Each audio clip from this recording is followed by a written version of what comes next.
Hey guys, welcome to the Cape Critic. I'm Josh. This is my sidekick Shannon, and we're here to talk about Batman v Superman: Dawn of Justice.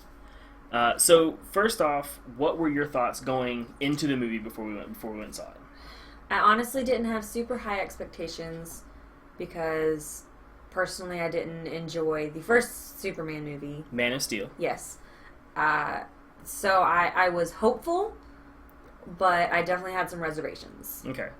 So that was kind of my thinking. When I watched Man of Steel the second time, I enjoyed it more. But it's definitely a different DC than what I grew up with. But like you, reserved but hopeful. Thought it was going to be good. So we got in, we see the movie, we get out. What are your overall impressions of the movie? Overall. I liked it. I did not love it. I liked it. I had some major issues. I had some parts that I really liked. I had some parts that really threw me and I just really didn't like. It was a good movie. I think I decided on a rating of a 6. A 6. So I liked the movie. I thought it was good. I'm with you. I didn't love it. I didn't hate it. It was a good, solid movie with a lot of lead-ups and tie-ins to the future of the DC universe. Yes, I think it is a great movie to set up the rest of the DC movie line that they're going with, but as a movie on its own, it could have been better. It was good. So what was something that you loved about the movie? What was something that stood out to you that they did a really good job on? The acting was great. Ben Affleck is Batman? Batfleck? You know, I actually, he portrayed exactly what they wanted him to portray. Yes. He played the character that he was given to play. Whether or not we like that character is a different matter, but Ben Affleck, Batfleck, I enjoyed. Yes, I think he did good. I'm with you. I thought it was too gritty of a Batman, but I grew up with the 2000s Justice League cartoon, where it was nice and bright and hopeful and happy, and then you had a little bit of a gloomy Batman in the corner, but he was angry the whole movie, and just very dark and gritty. Coming from Gotham, I mean, I understand Gotham is kind of like the slums, next to Metropolis, which that is something that was new for this movie. That was something that had never been done in the comics before. Right, having them right next to each other. Yeah, so them being across the bay like that was something very new that Zack Snyder and the crew came up with, which I thought was a really cool way of doing it. I thought it worked very well. I thought that was a really neat way of doing it. This bright, happy city right next to the slums of Gotham. I thought it was very neat. It was a nice way to be able to have the setting of this movie make sense with why are Batman and Superman fighting? Well, they're right next to each other. He didn't have to fly across the world to fight this random Batman. Their lives are interconnecting. Right, I thought it was very neat. So that was good. I really enjoyed that. Something that I had a problem with if we're going to point something out is the writing of it being too dark. Like I said, would be my biggest thing. Was something that you kind of maybe took you out of the movie a little bit.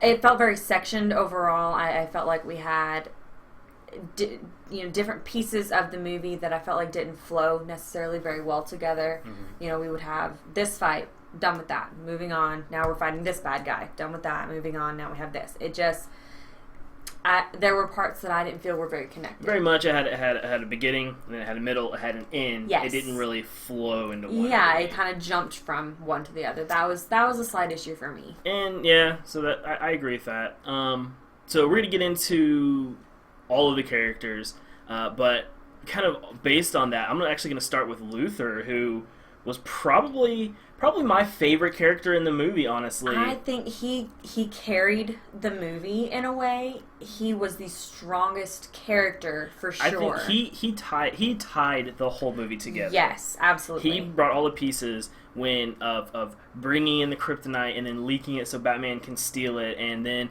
setting up the Superman being framed in the desert for all of that, and being framed in on the Capitol for the bomb. Right. Bringing them all together, kidnapping Lois and then kidnapping his mom, and bringing them all together and timing everything for the big bad battle of Doomsday at the end.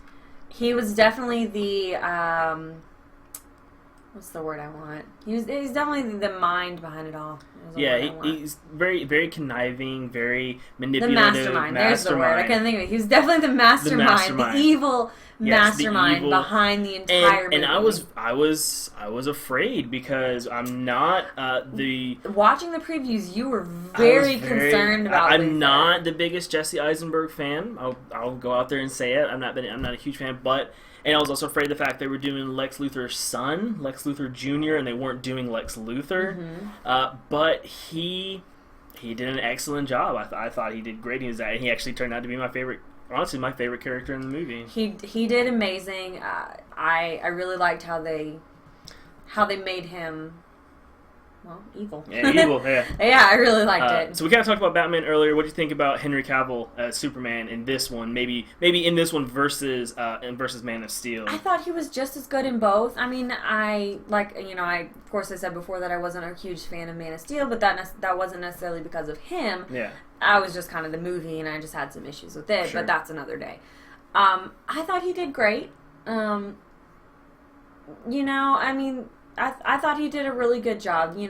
Some of the emotions and things seemed a little tight, a little tough to portray, but I think he did a good job. I agree. I think, and that's always been the problem with writing Superman, is he physically is basically invincible. Right. So you have to write other vulnerabilities for him, and I think they may have taken it just a half step too far with being so all over Lois Lane and then putting in his mom with it.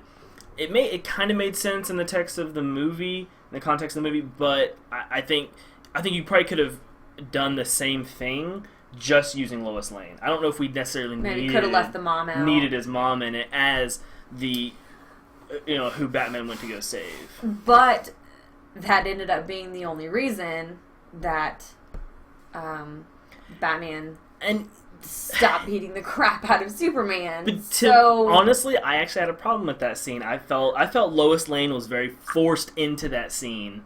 I think they could have wrote that differently. Of him, he was already slowing down because Superman mentioned Martha, who right. Of course he had seen in one of his dream sequences, right? Which we'll get into. That was a very interesting writing technique. Yeah. And so I think you could have very easily just taken that conversation they were having and directed that. We didn't need Lois to come in and say it's his because mother. Then Lois, she did that and then throws the spear into the water, but then she has to go 2 right seconds back later tries to jump in and then gets stuck underneath the water and Superman has to stop what he's doing to go save her to go pick up the spear.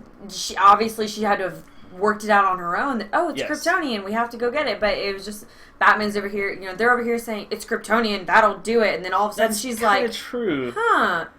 That thing's Kryptonian. Maybe that can stop it. Let me go get the thing I just threw in the water." She must have heard Batman say it. I guess she figured it out on her own. I think that's what we're supposed to assume. But I was like, she literally was just like, I just threw that in the water. Maybe I should go get it back. That kind of bugged me there too. So, but speaking of the last scene though. The character that stole it a little bit. Yes, she came in. She did. Wonder Woman, Gal Gadot. She came in and killed that scene from the very first oh shit, and she comes in and stops it with her bracelets. Which that picture came out right before the movie aired. Gal Gadot actually shared that on her Twitter. It was very cool.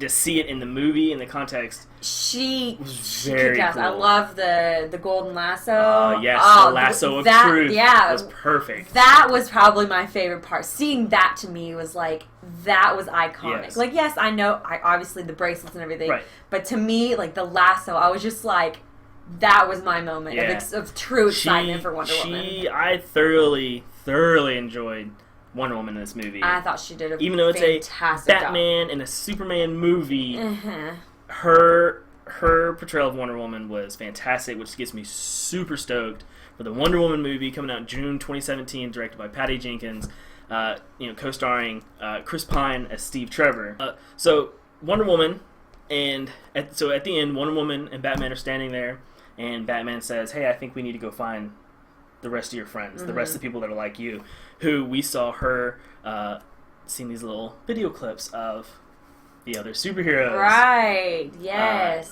So it's going to be very interesting to see these other characters. What did you think about the other characters? Starting, let's start with the Flash, who's going to be portrayed by Ezra Miller. I like it. I'm definitely excited for it. It's going to be. I mean, they've set it up. You know, he's going to be a young kid. Right. You know, just doing the right thing. He is Barry Allen. Okay. That's not going to be Wally West, and it's not going to be the Barry Allen from the TV show. Right. Zack Snyder and his group have come out and said that they never even considered Grant Gustin for this part because they said that Flash universe doesn't fit at all with this. Is this one of the other 52? You like that? Pretty good. Thank pretty you. Good. So they said that it would never fit in this universe, and after seeing this movie, I have to agree that Grant Gustin's happy, smiley, loving family would never fit in this dark, gritty. It is a dark world, dark universe. Built. Yes, I agree. So, and then they have Aquaman, who's Jason Momoa is playing that part. The biggest thing, my biggest comment was he's not the typical blonde Aquaman that I'm used to seeing. He's not going to.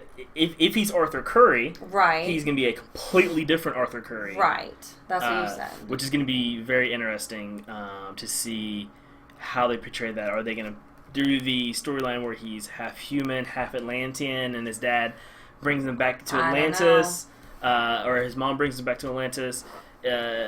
Because what that does in the story in the comics is it causes a stir with his half brother who ends up becoming his biggest rival, Stingray. Okay. Black Stingray maybe, and so so Jason Momoa. The last person we have is Cyborg, which I could not for the life of me figure out who it was in the movie. I was trying so hard and I couldn't. The one thing that I did notice was on there when I was trying to figure out who it was Silas. Right. So Silas Stone is Victor Stone's dad, who's a scientist.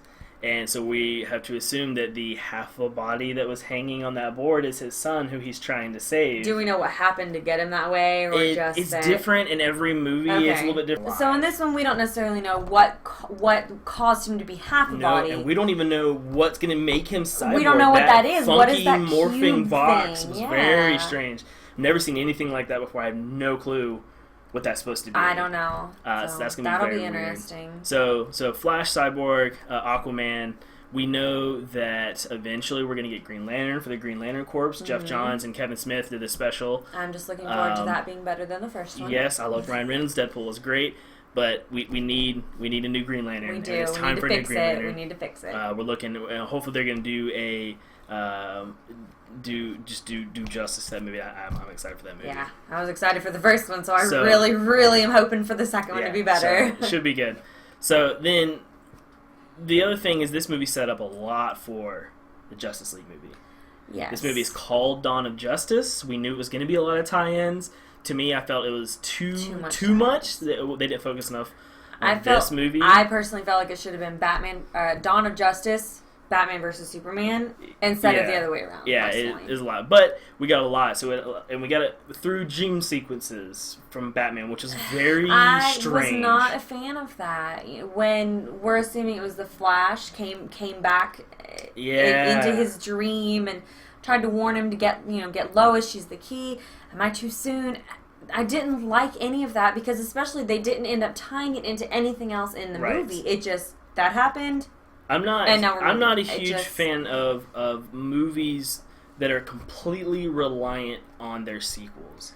And parts of this does that. Like that scene. Absolutely. And so it's going to be interesting to see if that is how they tie that in or what that's talking about. Yeah, something that was really scene cool specifically bothered me. That a picture they released right before the movie came out was the picture of him standing in front of the desert baron and the city in the background, and there's that giant symbol in the ground, the Omega symbol for Darkseid. Yes. People were speculating, we're still speculating that those were parademons in his dream, those flappy winged creatures, parademons from the planet Apocalypse, where Darkseid resides. So he's gonna be. We're thinking he's gonna be the big bad for Justice League. Right. Don't know. That's gonna be really interesting. But it's definitely gonna be bringing all of these superheroes together. We got to bring. Well, one other thing about the otherworldly things from another planet, when Wonder Woman made that comment, I've killed things that are not from this planet before. Well, yeah, No idea. What did she in kill? World War I, yes. yeah. What's going to be the bad guy in the Wonder Woman movie? I have no... Because it's got to be something otherworldly. Otherworldly, which is very, very interesting. Yeah. I have no clue where that's leading. No. Nothing about that has come out. We have no idea. I hope they don't tell us. Yeah. That, I want that to be a big secret. So, all of this, one thing we haven't talked about, the death of Superman. The death of Superman, which is a comic book line where Doomsday does, in fact, one that if kill. I had ever read, I would have been furious, along with the other millions of fans who I know were furious when it happened. Something interesting. Okay, so Superman kills Doomsday and dies in the process. Got it. Okay, they bury him. Mm-hmm. All right, at the very end, we see the dirt move. Before that, when they are inventorying Lex Luthor's house, the one thing that he changed, he flipped the picture to put the demons coming from heaven. That means that angels have to come from Earth. So I think that's a huge foreshadowing of Darkseid and his baddies coming from space. We're gonna have Superman come back from the ground, and and I think that was so cool. Very nice little subtle. I didn't snuck that in there. I didn't catch that. That I mean, I caught that they flipped it, but right. I didn't catch.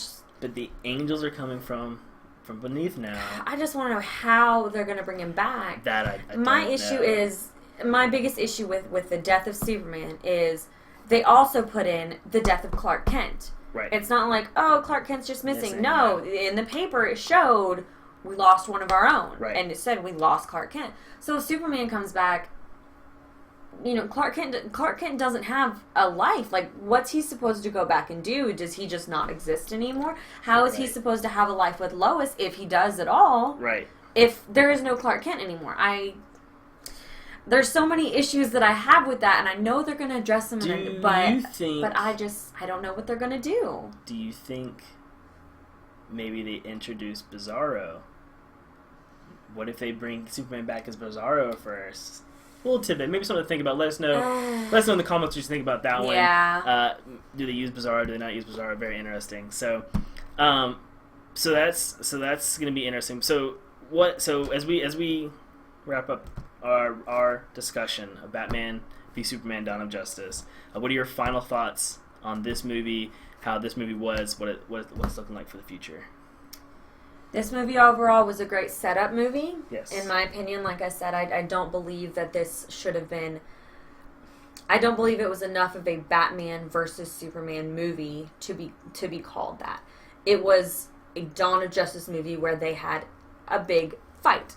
Yeah. And it's done a great job of introducing and giving us a lot of leads into the rest of the universe. So I'm very excited to see where they're going to go with this.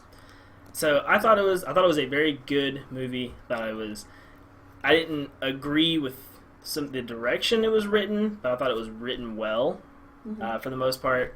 I really enjoyed. I thought it was a good movie. I give it a 6 out of 10 for me. I agree. You give it a 6 out of 10. So we'll see. I'm excited. The next DC movie to come out is Suicide Squad. Right. Starring Will Smith and Margot Robbie. Mm-hmm. Same universe. Same universe. Same. It's gonna be the DCEU, DC Extended Universe. Okay. And that comes out in August. The trailers for that look amazing. They do. I am excited for that one. So I'm excited. We'll see what happens. But that's gonna be it for us at the Cape Critic. I'm Josh. I'm Shannon. And so you guys can follow us at the social media links below. If you like this video, give us a thumb up and leave us your comments below so we can chat you guys back. Thanks. Bye.